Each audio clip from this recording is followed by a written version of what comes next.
Hello guys, welcome back. So, as per usual, it's been a long time since my last upload, but it's been a long time since the 1960s, so this is really overdue. That's right, we're starting the 60s today. It's taken me this long to get there. Well, actually, I got there quite a while ago. I have been actually stopping watching the best pictures because I'm watching way ahead of the videos I'm making. I'm onto the 80s right now. I just finished Terms of Endearment, which was, I'm not going to tell you yet. But yeah, I still remember the 60s winners very well. Quite a lot because some of these I'd already seen and loved, such as the first one, which I'll get onto shortly.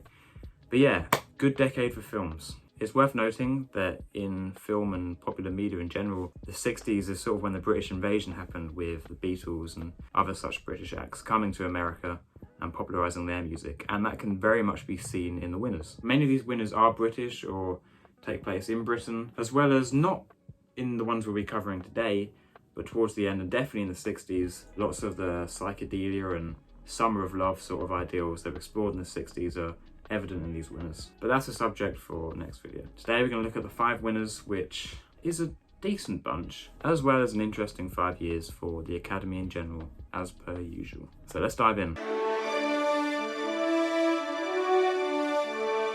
The 33rd Academy Awards were held on April 17th, 1933. 1961, how did I? Hosted by trusty old Bob Hope. Very random facts, but this was actually the first year where there was red carpet outside the event. Who'd have thought? This was also when the show moved to the ABC channel rather than NBC, which it will remain at still today, other than some part of the start of the 70s where it moved back to NBC. On a sadder note, Gary Cooper won an honorary award for his many great screen performances, but couldn't attend the ceremony. So instead, the brilliant James Stewart accepted the award, hinting towards that something wasn't quite right. The headlines the day after the event were that Gary Cooper had cancer and he died only 4 weeks after the event. Right, we're finally getting onto a winner that I have wanted to talk about for a long time. It's one of my all-time favourite films, probably a top 10. The winner is, do I usually say is or was? The Apartment. Before I move on to passionately talking about it, I want to note that this was the last black and white film to win. No, well, it wasn't the last black and white film to win, but it was the last black and white film from this era to win, meaning whenever it would win again in films like Schindler's List or The Artist, the black and white would be a artistic choice rather than the fact that that was the colour of the era. Wait, so The Apartment. Oh yeah, the fact that Shirley MacLaine and Jack Lemmon didn't win Best Actor and Actress respectively is a crime. They are my favourite film couple of all time. So this is a film directed and written by the brilliant Billy Wilder, one of my all-time favourite directors. And the premise actually came from another one of my favourite films, Brief Encounter. In that film, there's a scene where the infidelitarizing couple are in an apartment together where they shouldn't be. And Billy Wilder's eyes weren't actually on the couple in the foreground, but the guy in the background who let out his apartment to these 2 random people, and suddenly thought up the character of C.C. Baxter, who'd be played brilliantly by Jack Lemmon. From the very start, we see that C.C. Baxter is a massive pushover who's letting all the other people in his office rent out his apartment to have their many affairs. And in this film, affairs and infidelity is literally treated like something everyone does. No one bats an eye. Was it really like that back then? He does this for the promotions he gets from other people, which, to be fair, he doesn't even need because he's already a hard worker, but it helps him out financially and in the office. But is it really worth it? Because he spends many nights alone outside his comfortable bachelor apartment catching colds. However, things get really complicated when he falls for the elevator girl, Fran Kubelik, played by Shirley MacLaine, one of my favourite actresses from Sweet Charity, which is so underrated, as well as Terms of Endearment, which I mentioned only earlier. So though first we just see her as this fancy that C.C. Baxter has in his office, we soon learn that the boss, Fred McMurray, is having an affair with his wife with Fran Kubelik, who previously had a thing and then it didn't work out, but he wants her back, but Jack Lemmon wants her. So freaking Fred McMurray is borrowing C.C. Baxter's apartment to have his affair with the woman he loves. It's just so good. It's so clever. It's so genius. Oh. The thing that stands out to most people, and definitely to me, is the writing. Billy Wilder's known for his rapid-fire dialogue, almost akin to Aaron Sorkin's famous rhythmic writing in The Social Network, which everyone always bangs on about. And Billy Wilder's the exact same, and I don't blame many actors of the 50s and 60s for reaching out to work with him, because it's such a unique style, such a challenging thing to get your head around, just line, line, line. But honestly, some of the dialogue in this is just genius. Much like an Edgar Wright film, lines of dialogue constantly repeat, and in the best way in the last scene where, well, I'm not going to say. But honestly, please watch this film if you haven't. It's incredible. Billy Wilder's gone on record to say before he thinks a film should only be shot very simply in a way that helps the story move along.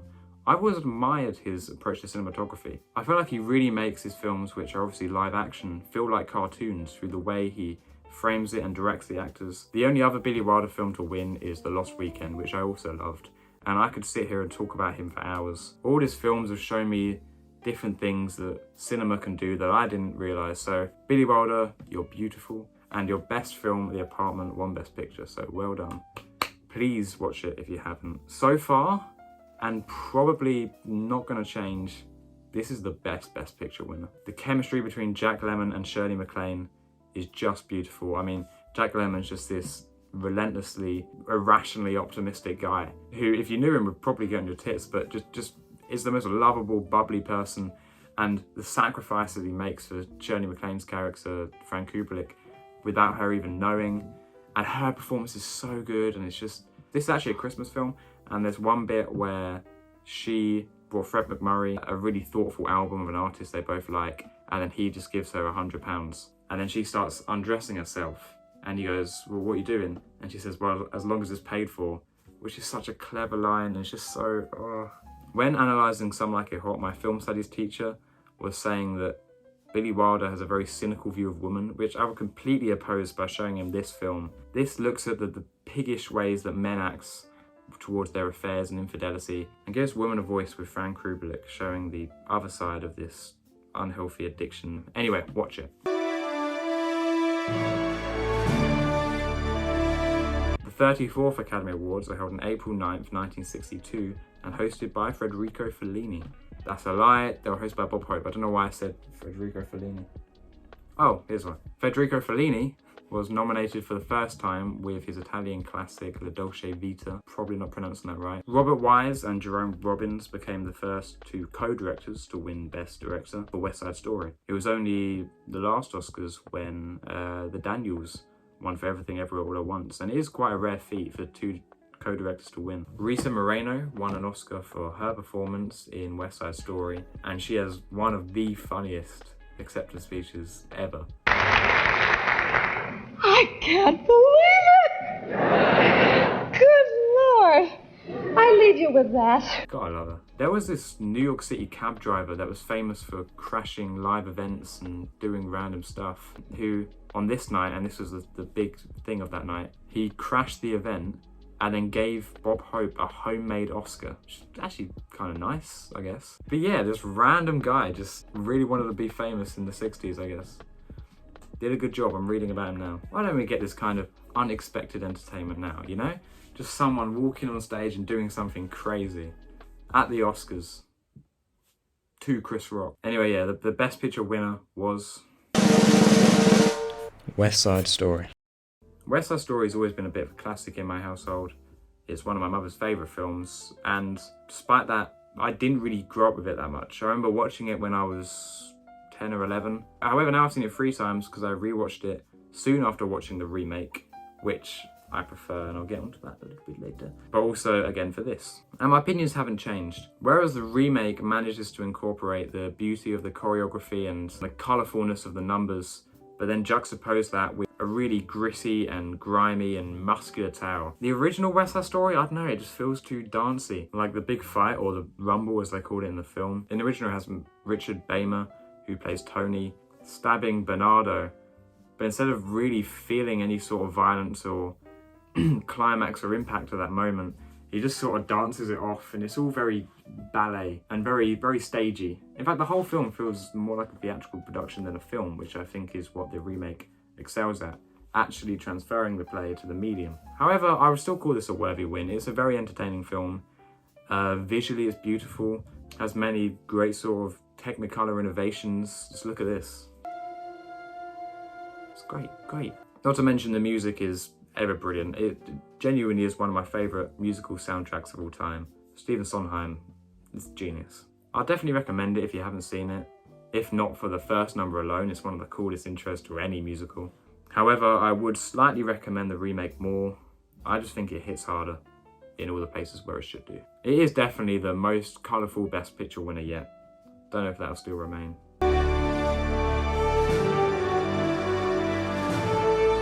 The 35th Academy Awards were held on the 8th of April 1963 and hosted by Frank Sinatra. Arthur Penn's film The Miracle Worker was the first film to win 2 Oscars despite not being nominated for Best Picture, and the only other film to do that was HUD the next year. Not to mention these were quite big awards. These were Best Actress and Best Supporting Actress, so well done. Bette Davis and Jane Crawford had this long-running rivalry between the two of Best Picture wins, a bit like Marlon Brando and Humphrey Bogart that you see in the 50s. However, in the summer before this Oscars, they appeared in the great Whatever Happened to Baby Jane, which is one of the first horror films to really be critically appreciated, and deservingly so. It's really good, sort of a precursor to films like Misery. However, at this event, Bette Davis was nominated, whereas Crawford wasn't. As a gesture of goodwill, Joan Crawford said she would accept the award on behalf of Bette Davis if she couldn't make it. So I guess it wasn't a real rivalry, just a competitive streak. Yeah, there's not much to talk about for that year, but there is a lot to talk about for the Best Picture winner, which was Lawrence of Arabia. Even though I didn't know this won Best Picture when I was going into this challenge, I really wasn't surprised. This is one of the biggest films of all time. If I searched film movie into the internet, Lawrence of Arabia, it would come up. Do it. It would. Okay, it's not showing up, but you get my point. It's famous. I watched this like a year and a half ago, and I kind of cheated a bit like with Ben-Hur because I didn't rewatch it for this marathon, very slow marathon, because it's 3.5 hours long and I don't need to rewatch it. However, that's not because I didn't like it. This is one of the most beautifully shot, well-paced, and just enthralling historical epics before the intermission. After that, it falls to what quite a few long films like this do, of just very boring third acts of lots of talky stuff. That it doesn't have to be a negative, of course, but with a film like this where I was expecting spectacle after spectacle and it delivered, to then be juxtaposed with such a mundane third acts of stuff I really couldn't hold my attention was quite a disappointment. But I don't want to shit on this film too much because this is some people's absolute favourites, and understandably so. This is one of few films I made sure that I projected onto my wall. I have a projector, it's very cool. Just because I knew I wanted the most enthralling atmosphere for it. And if I could see this in cinema, I would not hesitate. The Nothing Is Written scene, where he's riding back on the horse, I think, which is the scene just before it cuts to intermission, is incredible. It's the highlight of the entire film and it builds up so well to it as well. It also has a killer cast. Peter O'Toole is just great, as well as one of my favourite actors of all time, Alec Guinness, who I talked about a bit in the Bridge Over the River Kwai review, who has some questionable makeup in this one. Yeah, he's probably my favourite actor of the whole film, as well as the thing I focused on most and the otherwise dragging third acts. It's a shame because most of the 3-hour films I reviewed on this, I've been like, it could be shorter. But usually I'm completely one to defend longer films. Every time I'm home alone for a long amount of time or just have a free day, I make an effort to watch longer films. They've been on my watch list for quite a while. And some of my favourite films are that long. But it's just typical of Best Picture winners, especially in this era of film where they care more about spectacle and getting you to the cinema than substance. Not always, but sometimes. That the films really do drag and are sort of this long for the sake of it. But also this is a historical film and most historical films want to be as long as they can. Although millions of people prefer this film to me, it's in no way overrated. It's pretty much my exact same thoughts of Ben-Hur, although I think I prefer that one a little bit. In other words, David Lean does not miss.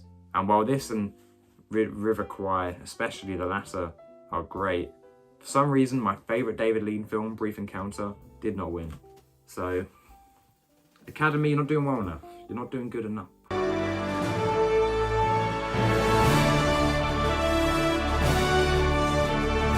The 36th Academy Awards were held on April 30th, 1964 and hosted by the marvellous Jack Lemmon. I love Jack Lemmon. The only film to date to win 3 Best Supporting Actress,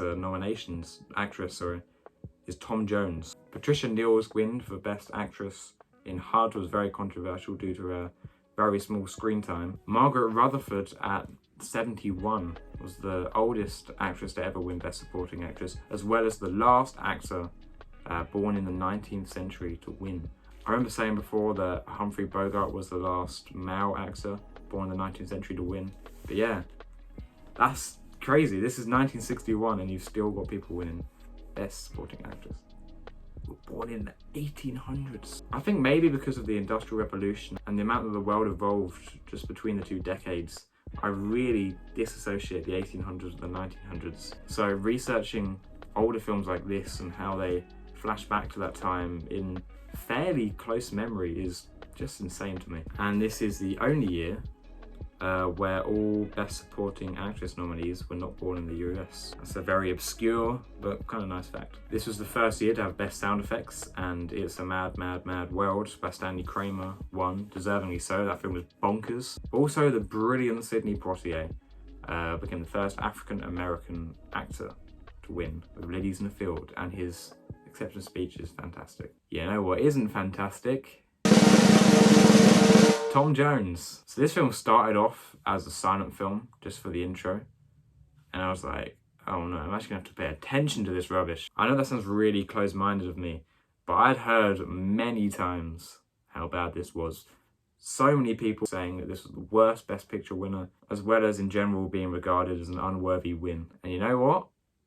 They weren't that wrong. I just put down my notes as a scene where somebody dies.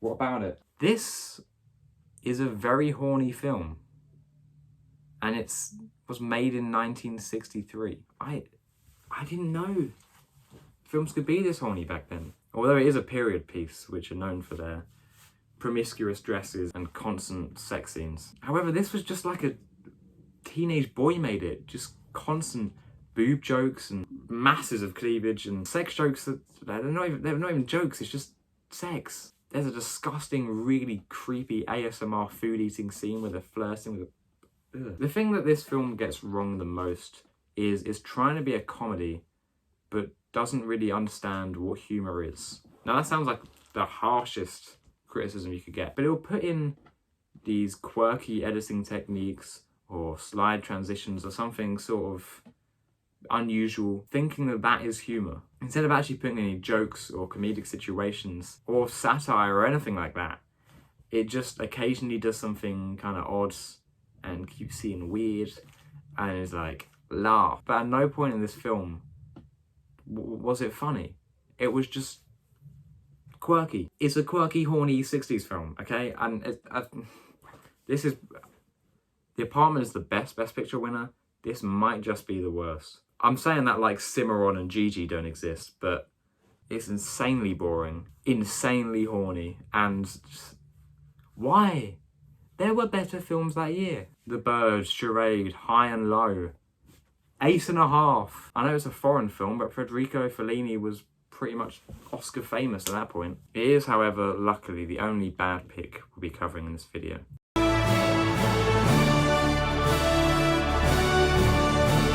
The 37th Academy Awards were held on April 5th, 1964, and hosted by Bob Hope for the 14th time. The first recipient of a Makeup and Hairstyling Award went to William J. Tuttle for Faces of Dr. Leo. I definitely know what that film is. However, it was more of an honorary award. It wouldn't become competitive until 1981, where Rick Baker would win for An American Werewolf in London, which I didn't look up. That was in my brain from the American Werewolf making of, which I watched like 5 years ago. I don't know how that stayed in there. No. This was the first year where 3 films won 10 or more awards, them being Beckett with 12, My Fair Lady with 12, and The Brilliant Mary Poppins with 13. One of them would go on to win Best Picture, and that one was My Fair Lady.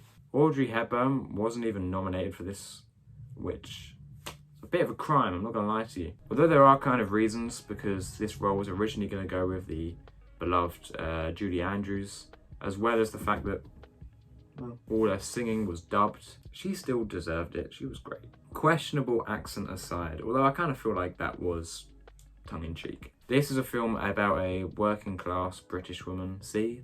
Britain. Yeah, she meets this upper class man who's very enunciated and well articulated, pronounces everything well, and sings this brilliant song, which is one of the best of the film, about how the English can't speak English because everyone just abbreviates stuff. The English learn to speak. Which is even truer now, of course, but is exposed very well by the character of Audrey Hepburn, who's very Cockney, Mary Poppins. I really didn't expect to like this film as much as I did. I am a big musical fan, but ones of the 50s and 60s like this and Gigi tend to not be my favourites of all of musical cinema. However, the music was great, the choreography was great, the plot moved along well, albeit it did get quite repetitive, just the constant, she's saying this word wrong, let's say it this way. But even though at no point whilst watching it did I think, wow, this is the best film ever, I was just constantly entertained. And by the time the credits rolled, I just thought, wow, that was surprisingly one of the best pictures yet. The set pieces are also fantastic. There's this great bit where you're exposed to the sort of upper class society world and everything's very white and bright. It was also quite poorly and oddly ripped off in the recent film by Damien Chazelle, Babylon. Damien Chazelle is of course the biggest fan of musicals there is, but instead of homaging it or just nodding to it, he outright ripped it off in this really poor and weird way that didn't fit into the film, where Margot Robbie's character has suddenly got to be all posh and goes to this, it's so weird, and she throws up everywhere. It's like they tried to just plonk My Fair Lady into the film for 30 minutes and did it so much worse. I don't even hate Babylon, but it's a weird bit of the film. Previously, I didn't really think that much of Audrey Hepburn. I'd seen her in Breakfast at Tiffany's, which I surprisingly wasn't a big fan of, especially given it's quite racist. But also Roman Holiday, which fell quite short for me, and Billy Wilder's Sabrina, which was my favourite Audrey Hepburn film. But even then, I feel like she hadn't proved herself enough or been given a good enough role for me to appreciate her like everyone else does. However, this film came to my salvation. She was fantastic, and I'm sure Julie Andrews would have been fine, but I couldn't imagine anyone else in the role. It's just a really nice film that shocked me. And that is a great tagline, more lovelier than ever. No, more lovely than ever. Never mind, I misread it. That would have been a better tagline. So yes, that wraps up the 1960s. No, it doesn't. That wraps up the first 5 years of the 1960s. Although I didn't point it out too much, if you watch the films, you can see a lot of them are set in England or are just British films in general. Lawrence of Arabia, Tom Jones, and My Fair Lady are all very British and posh. All British cast set in Britain, you know. Obviously Lawrence of Arabia is set in Arabia, but whatever. I would show you my ranking, but I'm quite far ahead. Just let it be known that The Apartment is my favourite. And if you take anything from this video, it's to watch The Apartment. Oh, what an amazing film. I actually own it. I didn't show you, but I own it. I also own this really cool copy of West Side Story. It's my mum's actually, but where it has the DVD and also the skelet. It's a shame I have this for this and not a film I like more, but it's still perfectly decent.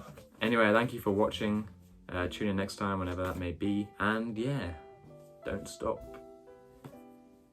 winning Oscars.